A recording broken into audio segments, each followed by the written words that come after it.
language. You know what? Maybe I need to study it so I can write a book called Men and Women's Language, because clearly we speak two different languages while speaking the same language. We have different accents on this language. And what I got him to do was to understand that she's only going to understand in her language, right? And we saw it live on this platform when it came to accountability. We were both saying accountability, but we speak a completely different language when it comes to accountability. Women tend to want to give a story and a reason why before we get to accountability. But how the men hear it is when you do that, when you give us a story and you give us the explanation before you give us the accountability and say, I'm wrong, all we hear is an excuse. We're speaking two different languages. Lord, I know I need to write this book, but I haven't got the wisdom right now. But release the wisdom, Lord, so that I can write that book. That's going to be in a few years' time.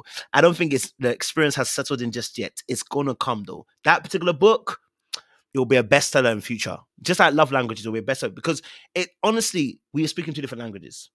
And when you finally get to be on page and speak that language, the other person can respond accordingly.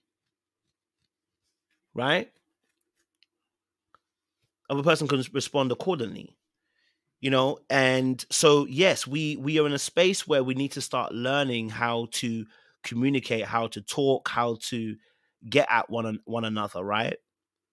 And so that's why I always talk about the masculine and the feminine and the energy that both carry. That when we get into a situation where there is problems, as a man, I have to enter to the feminine, but then re-enter to the masculine after I finish, in order to protect the relationship. By entering to the feminine, what I mean is I got to be ready to receive. I got to be ready to, talk about emotions and feelings. I've got to be ready to explain these things. Because you see, women love explanations. This is why women get caught up, because women love explanations. That's their language.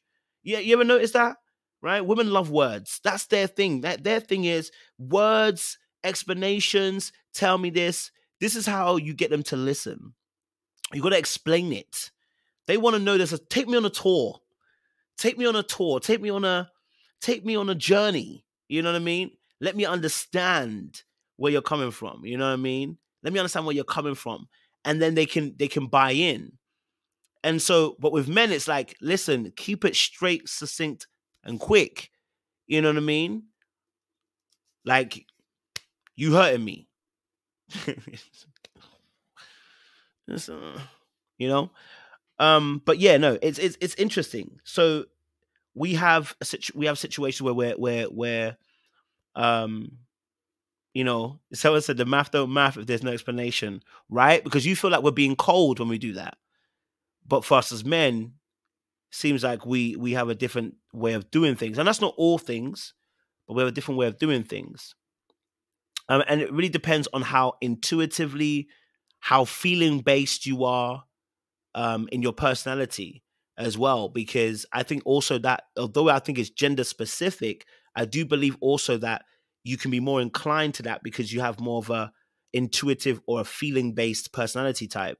You know what I mean? So I think that also plays into it as well, where so like other men, a lot of men might be want things direct, but there'll be other men who are like, I actually don't mind you explaining yourself, because they have more of a feeling or intuitive base as well, based on that situation. So it's about work again, and that's the difficulty. It's about working with our partners to understand what we want, and that's why I said about asking that why question is so powerful.